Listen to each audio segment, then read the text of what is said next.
आज की कहानी आपकी रूह तक को झकझोर कर रख देगी। भारत और पाकिस्तान में जारी इस भयानक बाढ़ के दौरान एक ऐसा वाकया पेश आया जिसने सबको चौंका दिया। एक बूढ़े फकीर ने अपनी जान पर खेलकर एक जवान लड़की को मौत के मुंह से खींच निकाला, लेकिन उसके बाद उस फकीर ने लड़की के साथ ऐसा काम किया कि देखने वालों के होश उड़ गए, दिल कांप गए और आंखें अश्कबार हो गईं। रात के अंधेरे में बारिश की बूंदें जैसे आकाश को चीर कर धरती पर गिर रही थीं। घंटों की मूसलाधार बारिश के बाद गांव के आसपास का दृश्य किसी कयामत से कम नहीं था। नदी की उग्र लहरें गांव के घरों को निगल रही थीं, गलियां पानी में डूब गई थीं और चीख पुकार हर तरफ सुनाई दे रही थी। हर कोई अपनी जान बचाने की चिंता में था। कोई छतों पर पनाह ले रहा था, कोई पेड़ों से लिपटकर अपनी जिंदगी बचाने की कोशिश कर रहा था। इसी अफरा तफरी के बीच एक कोने में एक बूढ़ा फकीर खड़ा था। सफेद लंबे बाल, झुर्रियों से भरा चेहरा, धूप और धुएं से काली हुई आंखें, शरीर पर पुराना फटा हुआ कपड़ा और हाथ में एक लकड़ी की छड़ी। उसका अस्तित्व किसी पुरानी कहानी के पात्र जैसा लगता था। लोग उसे अक्सर गांव की दरगाह के पास बैठे देखते थे।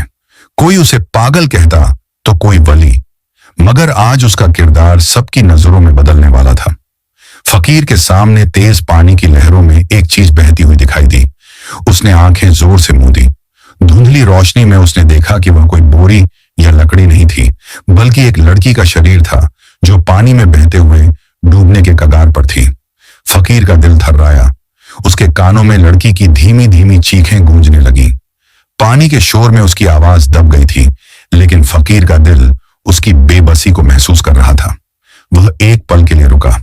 उसकी उम्र 69 के करीब थी, शरीर कमजोर और सांसें तेज, लेकिन अगले ही पल उसने अपनी छड़ी फेंकी और बाढ़ के बहाव की तरफ दौड़ पड़ा।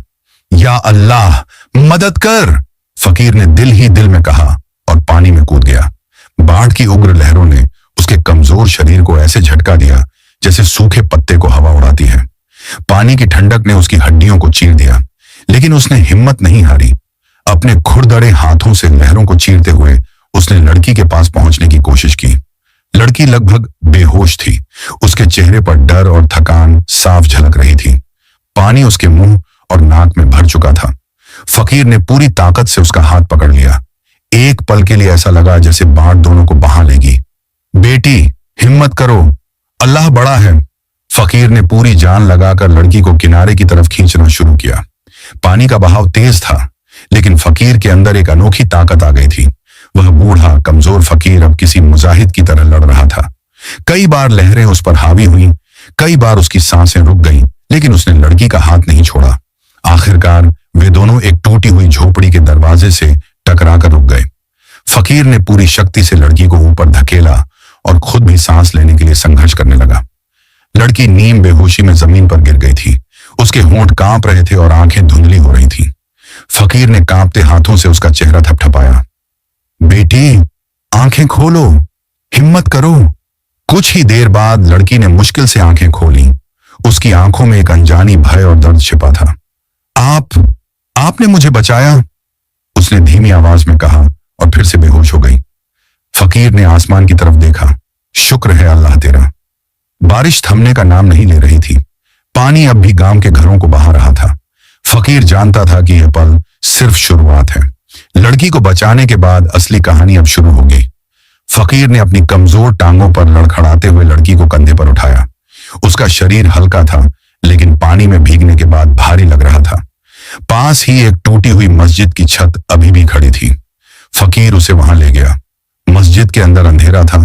दीवारों पर पानी की नमी और मिट्टी जमी हुई थी। फकीर ने लड़की को कोने में बिठाया और अपने पुराने चेकदार तौलिए से उसका चेहरा सुखाया। कुछ देर बाद लड़की को होश आया। उसकी सांसें अब भी असामान्य थीं। मैं कहाँ हूं? उसने कमजोर आवाज में पूछा। फकीर ने नरम लहजे में कहा, बेटी, तुम सुरक्षित हो। अल्लाह ने तुम्हें मौत के मुंह से निकाला है। लड़की ने नम आंखों से फकीर को देखा। उसकी नजर में हैरानी, डर और आभार सब शामिल थे। मेरा नाम जारा है। मैं पाकिस्तान से हूं। बाढ़ में अपने घर वालों से बिछड़ गई हूं। फकीर चौंक गया। पाकिस्तान से? मतलब ये लड़की सरहद पार से भटकते हुए यहां तक आ गई थी। उसकी आवाज कांपने लगी। बेटी, ये जगह भारत का गांव है। झारा की आंखों में डर की एक और लहर दौड़ गई। तो क्या मैं कभी अपने घर वापस जा सकूंगी? फकीर के पास कोई जवाब नहीं था। वह केवल इतना कह सका, अल्लाह सबके लिए कोई ना कोई रास्ता निकालता है, तुम घबराओ मत। बाहर बारिश अब भी लगातार बरस रही थी। अंधेरी रात के इस पल में एक बूढ़ा फकीर और एक जवान लड़की की कहानी नए मोड़ पर जा रही थी। दोनों की किस्मतें एक दूसरे से जुड़ चुकी थीं, लेकिन झारा को अभी अंदाजा नहीं था कि यह सफर कितना लंबा और कितना कठिन होने वाला है। रात के भयानक क्षण धीरे धीरे खत्म हो रहे थे। बारिश की तीव्रता कुछ कम हो गई थी, लेकिन चारों ओर फैला पानी गांव को एक डूबते हुए द्वीप की तरह बना रहा था। मस्जिद की टूटी छत के नीचे बैठे बूढ़े फकीर ने थकावट से आंखें बंद कर रखी थीं। उसके कंधों पर वह बोझ था जिसे उसने अपनी जान पर खेलकर बचाया था, झारा। सुबह की मंद रोशनी अंदर आई तो झारा की आंखें धीरे धीरे खुलने लगीं। उसके चेहरे पर डर, अनिश्चितता और थकान के निशान थे। पानी की ठंडक के कारण उसके होंठ नीले पड़ गए थे और बाल चेहरे पर चिपक गए थे। झारा ने चारों ओर देखा और धीमी आवाज में बोली, मैं कहाँ हूं? फकीर ने हल्की मुस्कान के साथ जवाब दिया, बेटी, तुम अभी जीवित हो, यही काफी है। अल्लाह ने तुम्हें बचा लिया है, बाकी सवालों के जवाब समय देगा। झारा की आंखों में आंसू भर आए। वह कांपती आवाज में बोली, मेरे परिवार, मम्मी, पापा, वे कहाँ होंगे? फकीर ने एक पल के लिए चेहरा झुका लिया। वह जानता था कि ऐसे सवालों के जवाब देना आसान नहीं है, मगर उसने हौसला देते हुए कहा, बेटी, अभी निराश मत हो, बाढ़ बहुत बड़ी है, शायद वे कहीं सुरक्षित होंगे। अल्लाह की रहमत पर भरोसा रखो। झारा ने सिर झुका लिया और आंसू चुपचाप उसके गालों पर बहने लगे। बाहर अब बारिश रुक गई थी, लेकिन तबाही का दृश्य अवर्णनीय था। गांव की गलियां मिट्टी और पानी में डूबी थीं। पेड़ जड़ों समेत उखड़ गए थे। घरों की दीवारें गिर चुकी थीं। हवा में अजीब सा सन्नाटा था, जिसे कभी कभी किसी घायल की कराह या पानी में बहती लकड़ी की आवाज तोड़ देती थी। फकीर ने अपनी छड़ी संभाली और झारा को सहारा देकर खड़ा किया। चलो बेटी, हमें कोई सुरक्षित जगह ढूंढनी होगी। ये मस्जिद ज्यादा देर टिकने वाली नहीं। झारा कमजोर थी, उसके पैर बार बार लड़खड़ा रहे थे, लेकिन फकीर के कंधे का सहारा उसके लिए ताकत का स्रोत था। दोनों पानी से भरी गलियों से गुजरते हुए आगे बढ़े। रास्ते में मलबे, टूटी छतों और निर्जीव शरीरों को देखकर झारा का दिल कांप गया। वह हर दृश्य पर आंखें बंद कर लेती, लेकिन दिल की धड़कनें तेजी से बढ़ती जा रही थी। कुछ दूरी पर एक ऊंची जगह पर कुछ लोग जमा थे। वे भी बाढ़ से बचकर निकले हुए थे। फकीर और झारा वहां पहुंचे तो सबने हैरानी से उन्हें देखा। एक आदमी बोला, अरे, ये फकीर बाबा हैं, हम सोच रहे थे ये भी बह गए होंगे। फकीर ने सिर झुकाया और बोला, अल्लाह ने अभी जीवन बाकी रखा है। यह लड़की पाकिस्तान से है, बाढ़ ने उसे यहां ला फेंका। इसकी रक्षा करना हम सबकी जिम्मेदारी है। लोग सरगोशियां करने लगे। पाकिस्तान की लड़की यहां कैसे आ गई? कुछ के चेहरों पर सहानुभूति थी, कुछ पर शक। झारा ने सबकी निगाहें अपने ऊपर महसूस की तो उसके दिल में डर जाग उठा। उसने फकीर का हाथ मजबूती से थाम लिया। फकीर ने उसे आश्वस्त किया, घबराओ मत बेटी, मैं हूं ना। इसी बीच एक मध्यम आयु का व्यक्ति बोला, बाबा, गांव के लोग पहले ही अपनी जान बचाने में लगे हैं। ऊपर से यह लड़की कौन जाने सच में पाकिस्तान से आई है या कुछ और है। हम मुश्किल में हैं। इस समय किसी अजनबी पर भरोसा करना आसान नहीं। यह सुनकर झारा के दिल को गहरा धक्का लगा। उसकी आंखों से आंसू बह निकले। मैं झूठ नहीं बोल रही, मैं सच में अपने परिवार से बिछड़ गई हूं। फकीर ने दृढ़ आवाज में कहा, मैंने अपनी आंखों से देखा है, इसे मौत के मुंह से लाया हूं। यह बच्ची मासूम है।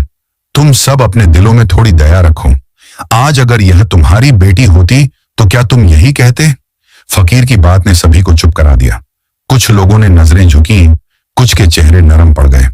अंततः एक वृद्ध महिला आगे बढ़ी और झारा के सिर पर हाथ रखकर बोली, बेटी, आओ मेरे पास बैठो। यह समय राष्ट्र या सीमा का नहीं, इंसानियत का है। झारा ने आभार के आंसू के साथ उस महिला का हाथ चूमा। दिन बीतता गया। लोग छोटे मोटे सामान से अपनी पनाहगाहें बनाने लगे। बच्चे भूख से रो रहे थे। महिलाएं घायल लोगों की देखभाल कर रही थीं। पुरुष मलबा हटा रहे थे। फकीर भी कमजोर होने के बावजूद सबके साथ लगा रहा। वह कभी पानी भरने जाता, कभी बच्चों को हिम्मत देता। झारा उसके करीब बैठी सोच में डूबी रही। हर पल उसका दिल अपने परिवार को याद कर रहा था। बार बार उसके दिमाग में उनका चेहरा आता और वह सोचती कि क्या वे जीवित हैं या। शाम के समय जब सब थके हुए बैठे थे, अचानक एक युवा लड़का दौड़ता हुआ आया। उसने चिल्लाकर कहा, नदी का पानी फिर बढ़ रहा है, हमें तुरंत ऊंची जगह पर जाना होगा। सभी लोग घबराहट में खड़े हो गए। महिलाएं बच्चों को संभालने लगीं, पुरुष सामान समेटने लगे। फकीर ने तुरंत झारा का हाथ पकड़ा और बोला, बेटी हिम्मत करो, हमें फिर चलना होगा। झारा ने कांपते दिल के साथ उसका हाथ मजबूती से पकड़ा। उसके चेहरे पर थकान के बावजूद एक दृढ़ता थी। अंधेरी रात फिर करीब आ रही थी। आकाश पर काले बादल फिर छा गए थे। हवा में ठंडक बढ़ गई थी। लोग टोली की तरह ऊंची पहाड़ी की ओर बढ़ने लगे। रास्ते में झारा के कदम लड़खड़ाए तो फकीर ने उसे संभाला। बेटी याद रखो, जीवन की सबसे बड़ी ताकत उम्मीद है। अगर यह बाकी रहे तो कुछ भी संभव है। झारा ने नम आंखों के साथ सिर हिलाया। उसके दिल में पहली बार ऐसा लगा जैसे यह फकीर सिर्फ एक आम आदमी नहीं, बल्कि उसका संरक्षक फरिश्ता है। लेकिन झारा यह नहीं जानती थी कि यह सफर केवल उसकी जान बचाने तक सीमित नहीं रहेगा। आगे और भी परीक्षाएं थीं, ऐसी परीक्षाएं जो उसकी जिंदगी का रास्ता हमेशा के लिए बदल देंगी। रात का अंधेरा छा चुका था। आकाश में बादल फिर गरजने लगे थे और बिजली की कड़क हर किसी के दिल को हिला देती थी। बाढ़ का पानी बढ़ने की खबर सुनते ही सभी लोग घबराहट में लंबी कतार बनाकर पहाड़ी की ओर बढ़ रहे थे। महिलाएं बच्चों को सीने से चिपटाए, पुरुष छोटा मोटा सामान कंधों पर रखे। सभी बस सुरक्षित जगह तक पहुंचना चाहते थे। फकीर ने अपनी छड़ी हाथ में मजबूती से थाम रखी थी और दूसरे हाथ से झारा को सहारा दिया हुआ था। झारा के चेहरे पर थकान और डर के बावजूद एक अजीब सी चमक थी। उसके दिल में यह विश्वास बैठ चुका था कि अगर यह बूढ़ा फकीर न होता तो वह कब की पानी की धारा में डूब चुकी होती। पहाड़ी तक पहुंचना आसान नहीं था। रास्ते में कीचड़, पानी और उखड़े हुए पेड़ों की जड़ें लोगों को बार बार रोक रही थीं। कई बार बच्चे फिसल कर गिर जाते और उन्हें उठाने के लिए महिलाएं चीखने लगतीं। झारा भी एक बार फिसल कर कीचड़ में गिर गई। उसके हाथ घायल हो गए, लेकिन फकीर ने तुरंत उसे सहारा दिया। बेटी हिम्मत मत हारो, यह रास्ता मुश्किल है लेकिन अंत बेहतर होगा, फकीर ने कहा। झारा ने सिर हिलाकर अपने आंसू साफ किए और फिर से कदम बढ़ाए। कुछ घंटों की कोशिश के बाद वे सभी पहाड़ी के दामन तक पहुंच गए। वहां कुछ जगह अपेक्षाकृत सूखी थी, जहां लोग आराम के लिए बैठ गए, लेकिन ऊपर जाना अभी बाकी था। एक युवा लड़के ने कहा, बाबा ऊपर जाना बहुत खतरनाक है, अंधेरा है, पत्थर फिसल सकते हैं। फकीर ने उत्तर दिया, यही समय है, अगर अभी नहीं गए तो पानी हमें यहीं बहा ले जाएगा। यह सुनकर सभी ने हिम्मत बांधी और धीरे धीरे पहाड़ी चढ़ने लगे।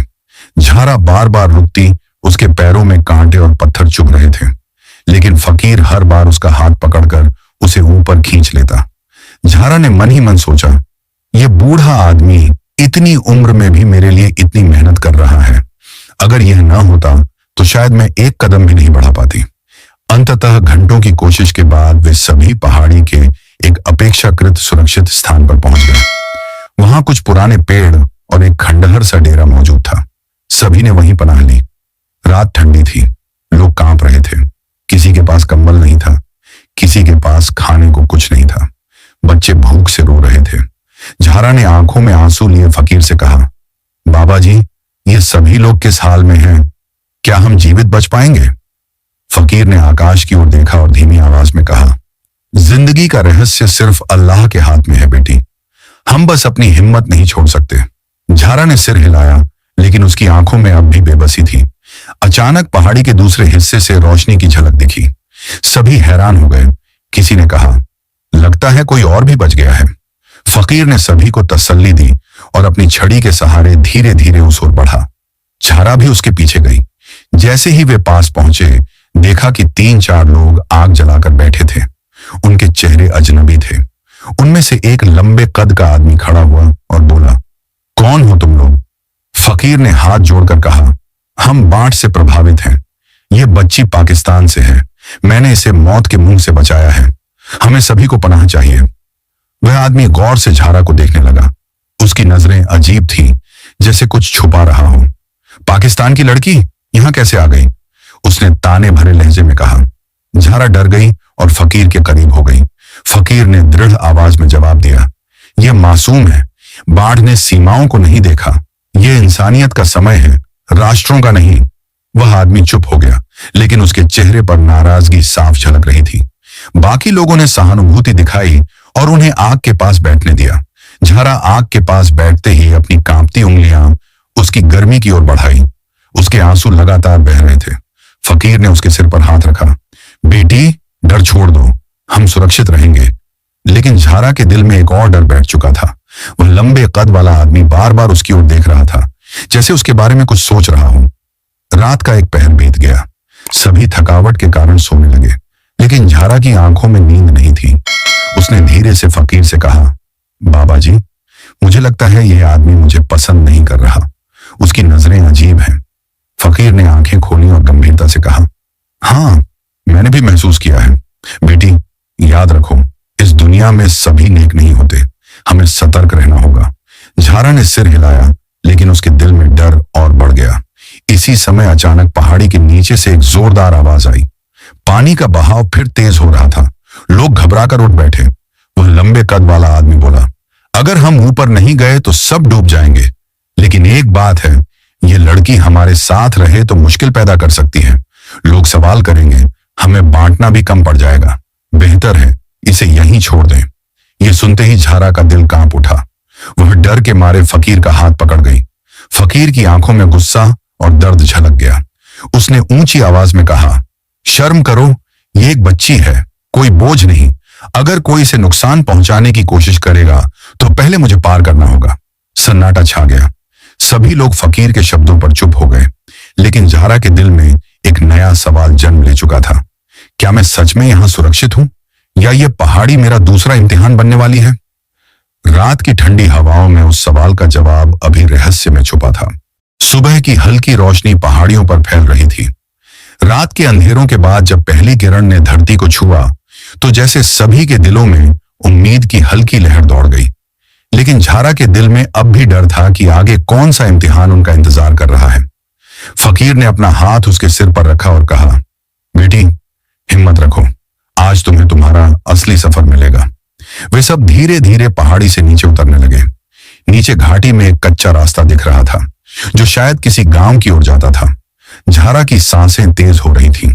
दिल कह रहा था कि शायद यह रास्ता उसे उसके अपने घर तक ले जाएगा। लंबे कद वाला आदमी अब भी पीछे पीछे चल रहा था, लेकिन वह चुप था। शायद फकीर के शब्दों ने उसके दिल को कहीं ना कहीं छू लिया था। कुछ घंटों के सफर के बाद धुंध के पार एक छोटा सा गांव दिखा। टूटी फूटी झोपड़ियां, कच्चे मकान और बीच में एक पुराना बरगद का पेड़। झारा की आंखें नम हो गईं। उसने फकीर का हाथ थामकर कहा, बाबा जी, यह जगह मुझे जानी पहचानी लगती है। फकीर मुस्कुराया, हाँ बेटी, यह वही गांव है जिसे तुम ढूंढ रही थी। झारा तेज कदमों से दौड़ी। उसके दिल की धड़कनें बेबस थीं। जब वह गांव के बीच पहुंची तो एक झरझर कच्ची दीवार के पास एक महिला बैठी रो रही थी। उसके बाल बिखरे हुए, चेहरे पर थकान और आंखों में गम के साए थे। अम्मी! झारा की चीख गूंज उठी। वह महिला चौंकी और फिर जैसे उसकी दुनिया ही बदल गई। उसने आंखों पर हाथ रखा और दोबारा देखा। झारा, मेरी बच्ची, तुम जिंदा हो। झारा अपनी मां से लिपट गई। दोनों धाड़े मार मार कर रोने लगी। क्षण ऐसा था जैसे वर्षों की दूरी का बोझ एक पल में हल्का हो गया हो। इसी दौरान एक कमजोर मगर मजबूत कद वाला आदमी झोपड़ी से बाहर आया। उसके चेहरे पर भी समय की छाप थी, लेकिन आंखों में अपनी बेटी को देखकर रोशनी उतर आई। मेरी झारा, मेरी जान। झारा ने दौड़कर अपने पिता के कदमों को छुआ। उसने उसे उठाकर सीने से लगा लिया। पापा, मैंने सोचा था कि शायद मैं आपसे कभी नहीं मिल पाऊंगी। माँ बाप अपनी बेटी को पाकर आभार के आंसू बहा रहे थे। फकीर दूर खड़ा यह दृश्य देख रहा था। उसके झुर्रियों भरे चेहरे पर मुस्कान थी। झारा ने दौड़कर फकीर के कदमों को छुआ और रोते हुए कहा, बाबा जी, ये सब आपकी वजह से संभव हुआ। अगर आप ना होते तो मैं कभी अपने घर नहीं पहुंच पाती। फकीर ने उसके सिर पर हाथ रखा और आकाश की ओर देखकर कहा, बेटी, मेरा काम बस इतना था कि तुम्हें मंजिल तक पहुंचाऊं। असली रक्षक अल्लाह है। गांव वाले भी जमा हो गए और सबने फकीर की हिम्मत और झारा की दुआ की सराहना की। लंबे कद वाला आदमी भी चुपचाप खड़ा था। उसकी आंखों में पहली बार नरमी और पछतावे के संकेत थे। इसी समय अचानक एक खबर फैली। बाढ़ अब रुक चुकी थी। पानी की तेज लहरें थम गईं और तबाही के बाद एक नई जिंदगी का आरंभ हो रहा था। सूरज की किरणें गांव पर पूरी तरह फैल चुकी थीं। झारा अपनी माँ बाप की गोद में थी और उसके दिल से डर दूर हो चुका था। उसने आकाश की ओर देखकर धीरे से कहा, शुक्र है या अल्लाह, मेरा सफर पूरा हुआ। यह कहानी हमें यह सिखाती है कि चाहे परिस्थितियां कितनी भी कठिन क्यों ना हों, सब्र, दुआ और हिम्मत से हर मुश्किल आसान हो जाती है। अंधेरों के बाद रोशनी जरूर आती है और खोई हुई उम्मीद एक दिन वापस मिलती है। अगर आपको यह कहानी पसंद आई हो तो हमारे चैनल को सब्सक्राइब करें, लाइक करें और शेयर करें ताकि और भी ऐसी कहानियां आप तक पहुंचती रहें।